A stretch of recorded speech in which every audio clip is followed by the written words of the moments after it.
Hello friends, I am Divya. Here is another chapter from Science and Technology, that is nuclear energy. Right.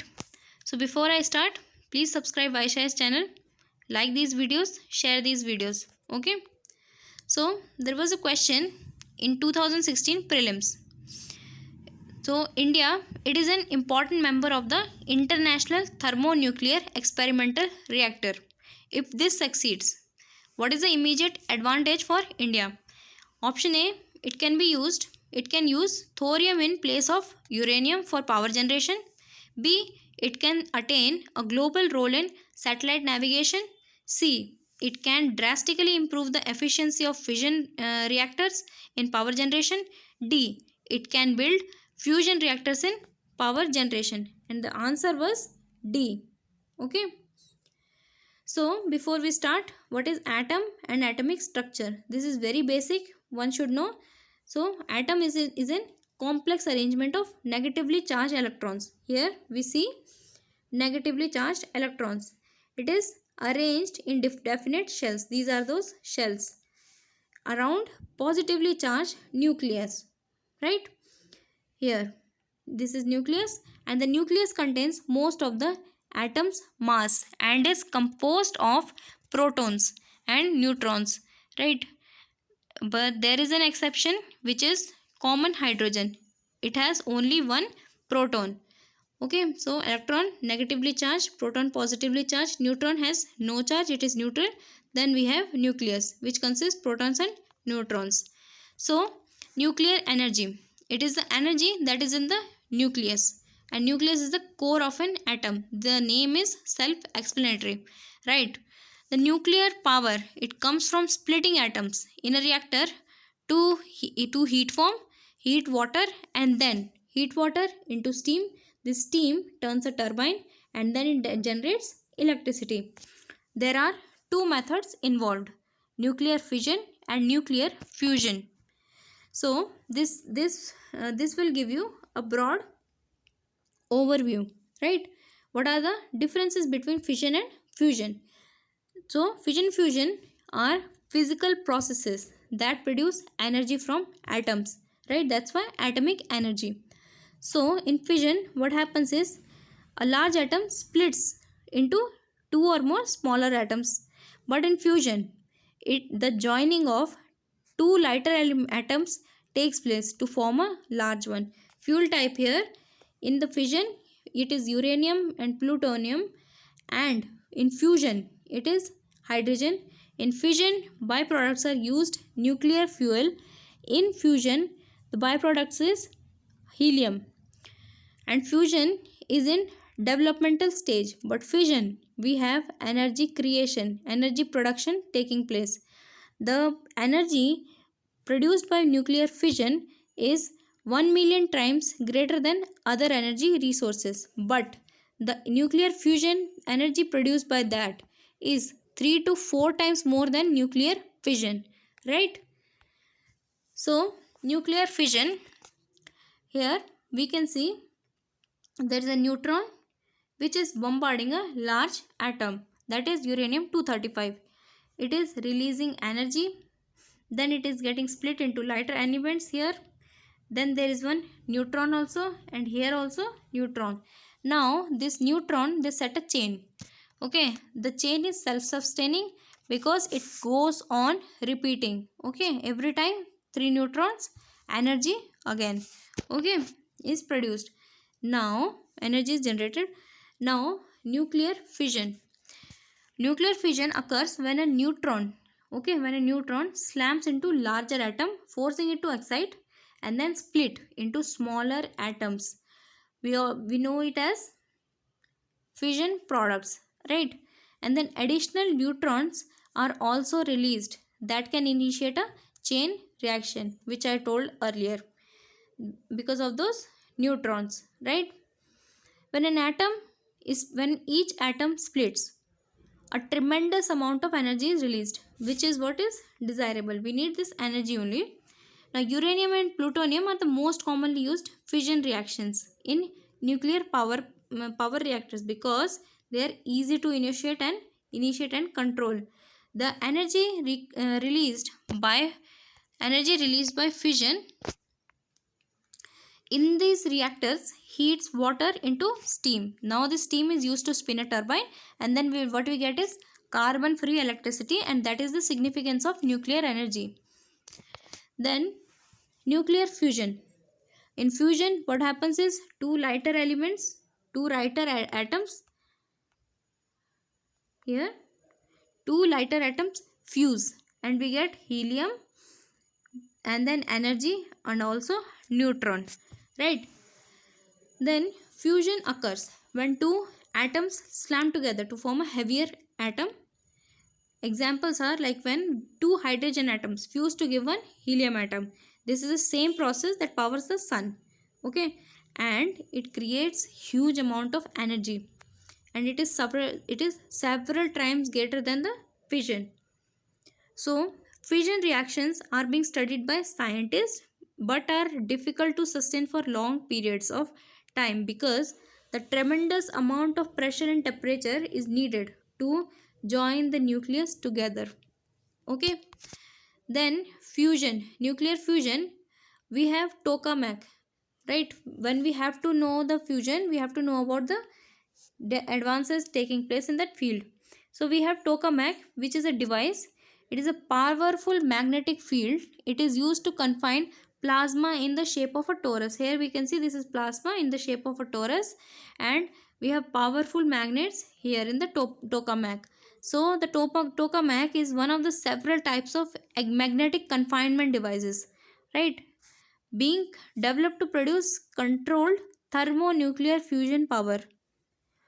So thermonuclear fusion power. As of 2021, this tokamak is the leading candidate for practical fusion reactors. Then we have ITER, International Thermonuclear Experimental Reactor, which is an international nuclear fusion research and engineering mega project. It is aimed at replicating fusion process of the sun to create energy on earth, right?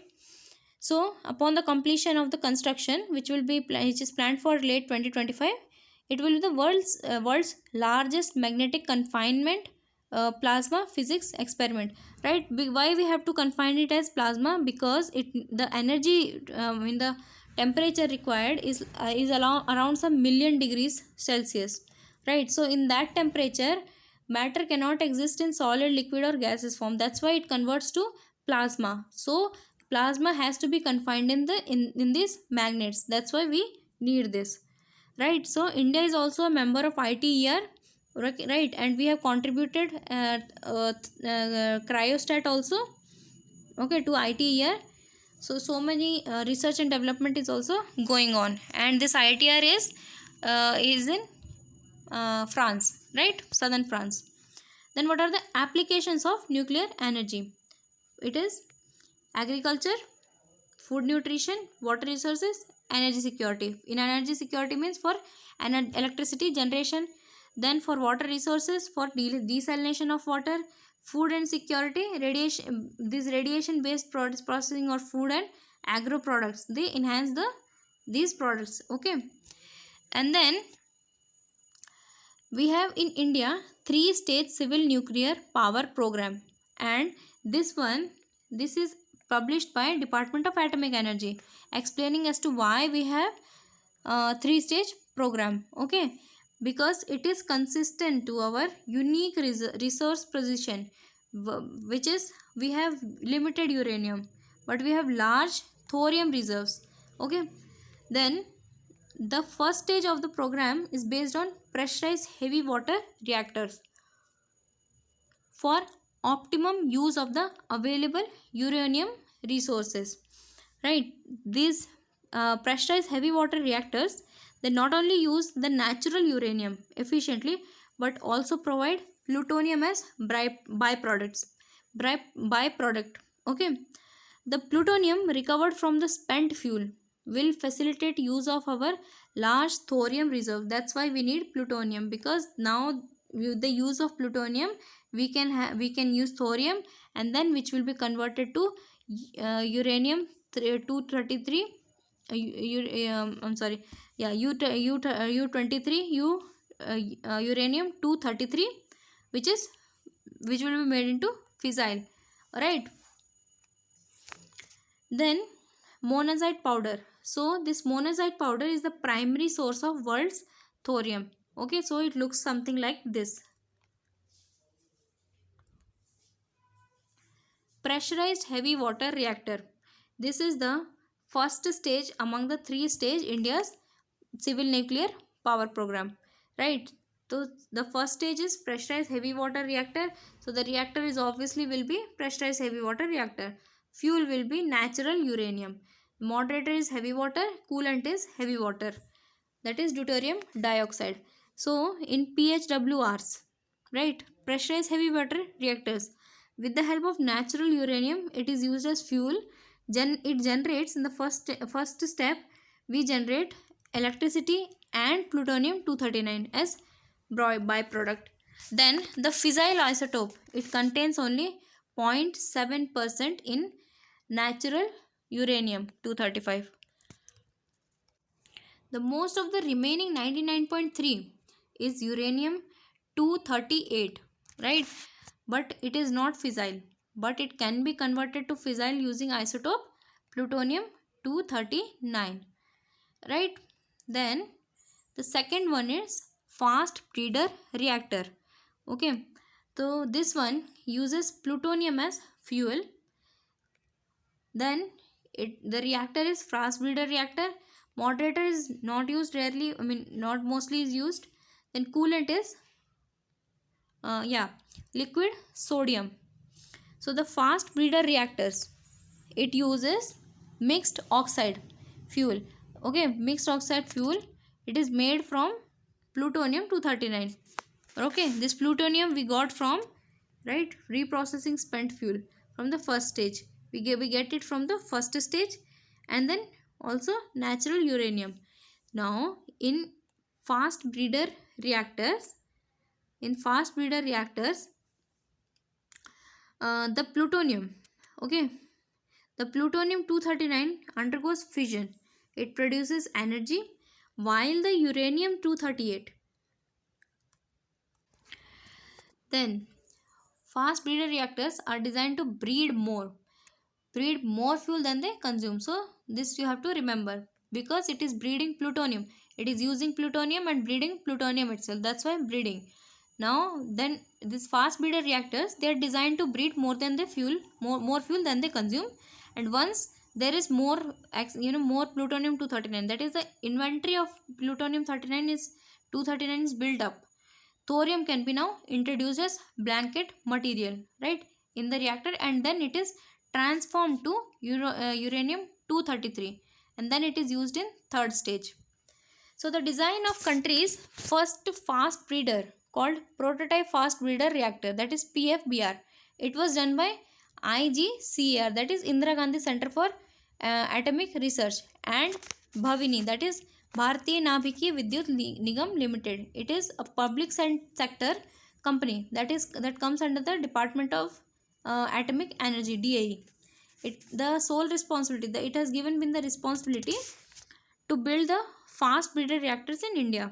So the construction of this PFBR at Kalpakkam was due in 2012, but it has not been completed yet. Okay.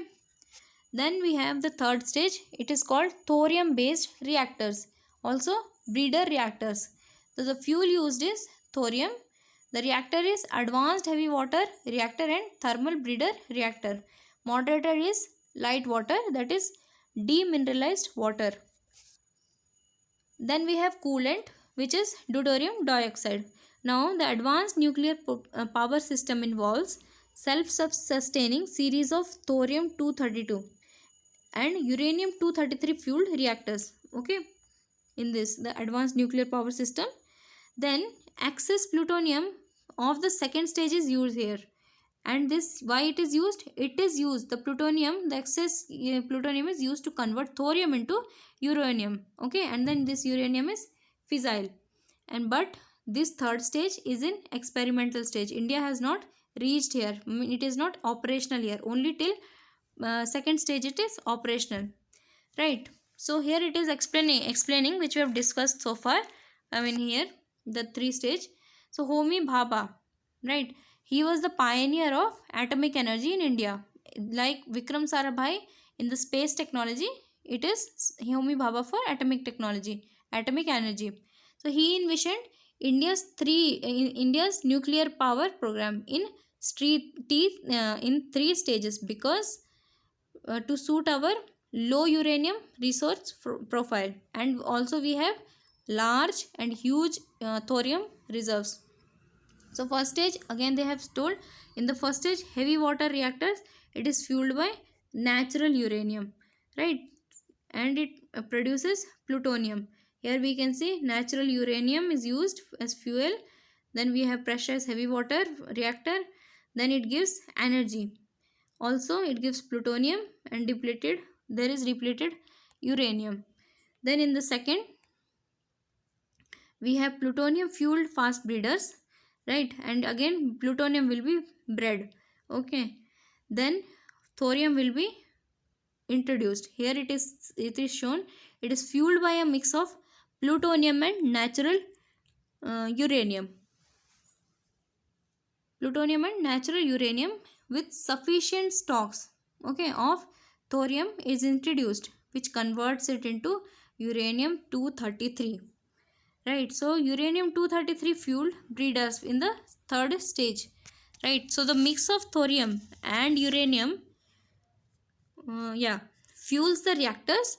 Now thorium transmutes to uranium 233, which powers the reactor, right? So uranium 233 is the last one.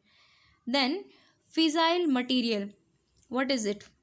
So fissile material is the material that can sustain a chain reaction upon bombardment. Any neutron, if it bombards any large atom, it should be able to, it should be able to split into lighter elements. Such a material will be called fissile material. So the thorium is actually not fissile, it is fertile. Okay, fertile means it can transform to a fissile radioisotopes. Okay, thorium in itself is not fissile, but it can become fissile, okay, by converting it to uranium 233.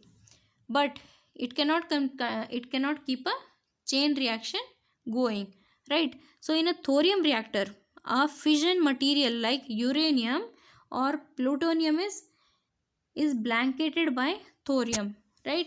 The fissile material, it drives the chain reaction to produce energy, and simultaneously transmute the fertile material into fissile material, right? And India has it has been repeated again, deposits of uranium, means limited deposits of uranium, but world's largest sources of thorium. So these are the components of nuclear power plant. First one we have to know is, this is containment chamber. Okay, it contains the whole reaction inside it. Okay, so there is no leakage outside. Right, so the first one we have here, we can see, is uranium fuel, which is kept. Then we have reaction vessel in which reaction takes place. Then the important one we have is control rods, which acts as the switch for this reaction. Then when this reaction takes place, water is introduced into it. Okay, water is introduced into it, that is made into steam. Here we are getting steam generators are there. Then this steam, it spins the turbine, and because of that we can generate electricity. And water, from where we can get it from cool water sources, okay, right, or other sources. So that is how it is. Then yes, the first component will be containment building. It is a building that houses a reactor's cooling system as well as some other auxiliary system. Then it functions as shielding in normal operation and prevents the leakage of polluting product to the exterior. So that is the function of containment building. Then along with the safeguarding system, it has the functional responsibility to avoid the release of fission products into the atmosphere in case of accident.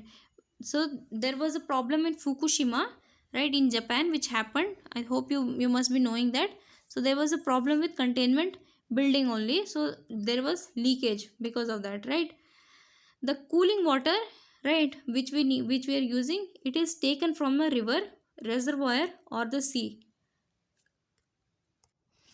And why do we need that cooling water? It is to liquefy the water vapor in the condenser. Okay. Then we have fuel. Fuel is mostly uranium oxide. Then we also use plutonium and thorium. We have seen at what stages we use and why do we use thorium and all. Then we have moderator. What is the function of moderator?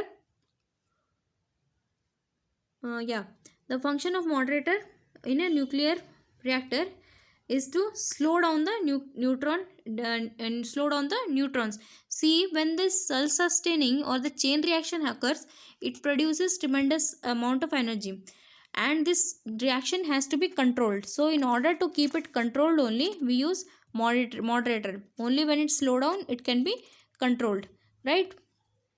And what is the moderator mostly used? It is hydrogen. When fast neutrons strike the hydrogen atoms in water, it slows it down. And the most common moderator is used, not water, it is heavy water. Okay. Then also graphite and beryllium. Then we also use control rods, which I told it acts as a switch to the reaction. So control rods are the reactor's control elements, which acts as neutron absorbents, right? They are made up of indium and cadmium, or Indian cadmium, or boron carbide, which makes it possible to control at all times the neutron population and the reactor reactivity. Okay. Then coolant. Why do we use it? It is to remove the heat from the nuclear reactor core and then transfer it to electrical generator and the environment. So these are some bodies given which you have to know. Okay. So this, keep a screenshot of this. It will be very useful for you. Then what are the operational nuclear power plants in India? Here, as we see, in Uttar Pradesh we have Narora. In Rajasthan we have Rajasthan Atomic Power Station. Then in Gujarat we have Kakrapar. Okay, Kakrapar Atomic Power Station. In Maharashtra it is Tarapur Atomic Power Station. Then in Karnataka we have Kaiga generating station, and in Tamil Nadu we have Madras Atomic Power Station. And in Tamil Nadu there is also functioning one, which is Kudankulam nuclear power plant. It was very much in news because of the huge number of products against the nuclear power plant there. Then the future reactors, the magenta ones are the ones which are operating, and the new ones which are to come are given in yellow or orange, you can say. The first one I would say is in Andhra, that is Kovada. Then the second one in Kalpakam. See, other units are there developing, right? Then Jaitapur, which is in Maharashtra. Then we have Mithivarti in what is it, in Gujarat. Then Chutka, which is in Madhya Pradesh. Bhimpur again, Madhya Pradesh. Okay. So among these, what you have to remember? You have to mainly remember Kovada and Jaitapur, which are very talked about. Okay. Then we have Department of Atomic Energy. It is a department which comes under Prime Minister of India. Its headquarters is in Mumbai. It was established in 1954 by a presidential order. DAE has been engaged in the development of nuclear power technology. Then we have uranium. Uranium, we often hear about enriched uranium, right? So it is enriched uranium. It is a type of uranium in which the percentage composition of uranium-235 has been increased. Okay, and what is the process involved? It is isotone separation. Here isotone separation. See, in the naturally occurring uranium, which we have three isotopes, that is uranium 238, uranium 235 and uranium 234. But uranium 235 is the only nuclide existing in nature, that too which is fissile, and it is existing in nature with thermal neutrons. Okay, it is fissile. U35 is mostly fissile. Then but enriched uranium is critical component for both nuclear civil nuclear plant, right, civil nuclear power generation, and also for military nuclear weapons. The International Atomic Energy Agency, it attempts to monitor and control enriched uranium supplies and processes in its efforts to ensure nuclear power generation safety and curb nuclear weapons proliferation. See, this IAEA is very important body. 2020 prelims there was a question on this also, right? So remember this. See, when we talk about enriched uranium, what actually is the difference is the natural uranium, that is 235, which we know is only 0.7%, which is fissile, and the rest is 238, which is not fissile, it is fertile, means it won't split. Okay, but the low enriched uranium, it is quite better than the natural uranium. Here the typically it has 3 to 5% of uranium 235. But in the highly enriched, what is it, which is weapons grade, right, it can be around 20 to 85% of uranium 235. Then when we say enriched uranium, it looks something like this. For it to get enriched, it becomes like this, right, this yellow, I'm sorry, went too far, yeah, it becomes something like this. Then we have a billet, means it looks like this. This is highly enriched uranium metal, looks something like this. Then uranium in India. So India has no significant reserves of uranium. All our needs are met through the imports. But this map is according to the UCIL. Okay, they have proposed that these are the operating mines. Here it is shown, right? Jaduguda, Bhatin, Narva Pahad and Tirumdi. So these are the operating mines which are in Jharkhand. Okay, but there are others also which are in developmental stage, which is in Chhattisgarh basin, then Kadpa basin in Andhra Pradesh, and then Aravalis in Rajasthan. Yeah, and then Bhima basin in Karnataka.